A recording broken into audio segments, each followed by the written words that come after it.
Biologis Friend. Video kali ini saya akan membahas tentang morfologi bunga.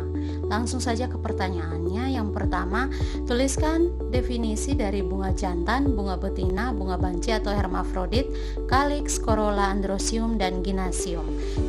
Soal nomor 2, tuliskan rumus bunga untuk masing-masing bunga berdasarkan diagram bunga yang disajikan pada tabel 9.1.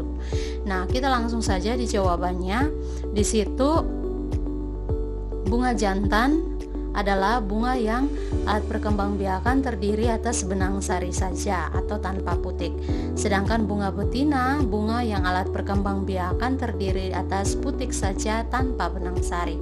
Sedangkan bunga hermafrodit, bunga yang memiliki kedua alat kelamin ini, baik jantan atau benang sari dan putik atau bunga betina.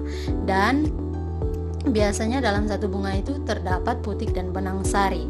Untuk kaliks yang disebut dengan kelopak itu adalah perhiasan bunga tapi umumnya berwarna hijau dan berfungsi untuk melindungi bunga saat bunga masih kuncup.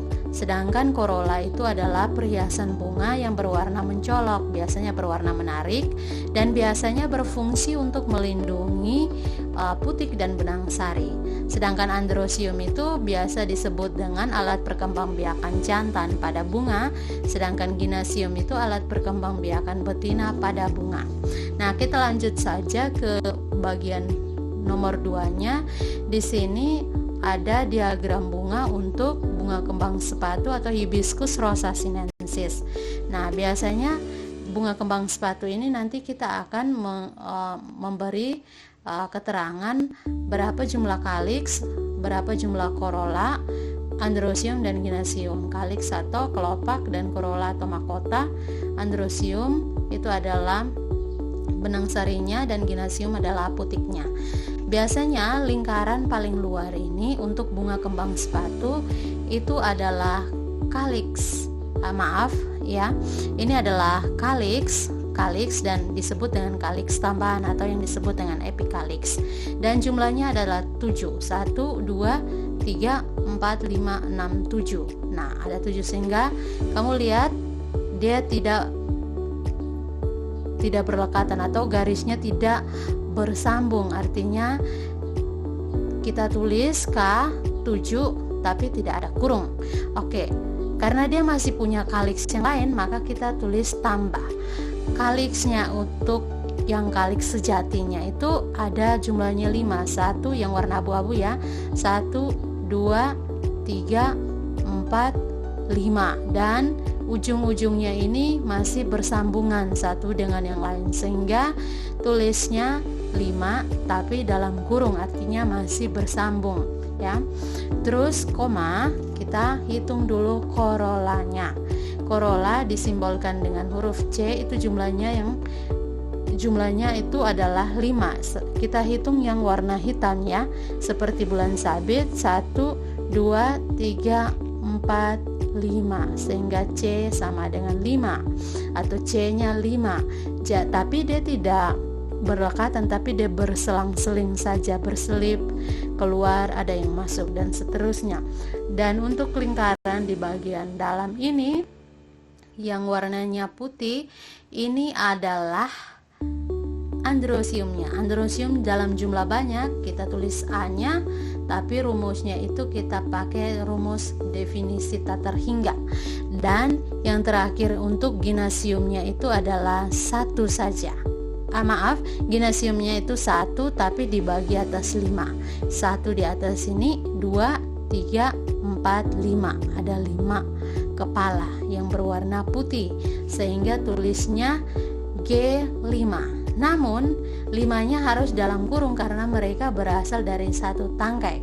Dan antara androsium dan ginasium itu mereka ditopang oleh satu tangkai yang sama sehingga androsium dan ginasium itu pakai kurung kurawal. Nah, untuk menulis rumus bunga ini jangan lupa untuk kita memberi apakah bunga ini bunga banci ya, silahkan. Berarti bunga banci lambangnya seperti ini dan ini merupakan bunga simetris, jadi diberi tanda bintang. Nah, kita pindah ke bunga Kamboja atau Plumeria acuminata. Nah, Di sini ada diagramnya, kita hitung yang paling luar itu kaliks 1, 2, 3, 4, 5 dan mereka saling berlekatan atau bersambung. Nah, sehingga K5 tapi dalam kurung. Berikutnya kita hitung korolanya di lingkar kedua warna hitam 1, 2, 3, 4, 5 berarti C5 di dalam kurung. Dan ini bulat-bulat ini itu disebut dengan androsium, jumlahnya 5, dan yang satu bulat yang paling besar itu ginasium ditulis 1. Tapi ginasiumnya di strap di bagian atas seperti halnya di bunga kembang sepatu juga. Arti strap di atas tuh artinya bahwa bakal buahnya itu tenggelam di dasar bunga, ya. Dan tak lupa juga dia merupakan bunga banci dan bunga simetris.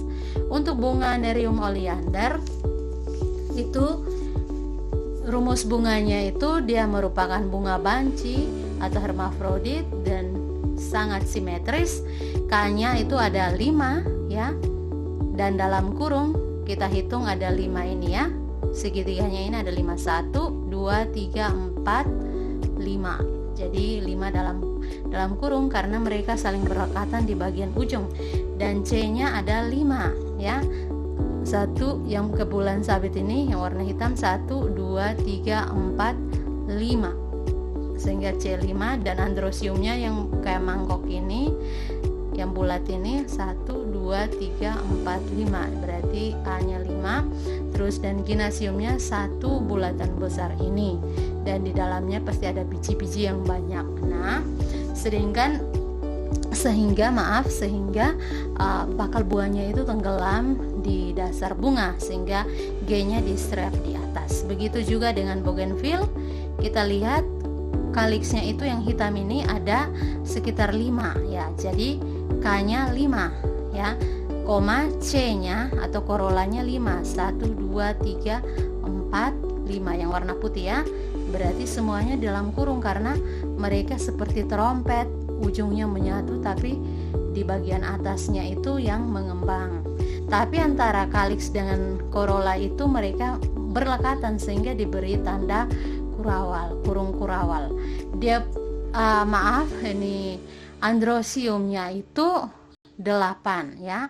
Bulatannya ini ada 8. Kita hitung 1, 2, 3, 4, 5, 6, 7, 8. Berarti A-nya 8, G-nya 1 dan di strap di atas karena tenggelam di dasar bunga. Oke, untuk kembang merak ini bunganya banci tapi asimetris. Jadi anak panahnya ke atas, K-nya 5, C-nya 5, terus A-nya 10 dan G-nya 1 tapi bakal buahnya itu melayang di atas sehingga strapnya di bawah. Oke, sekian dan terima kasih untuk morfologi bunga.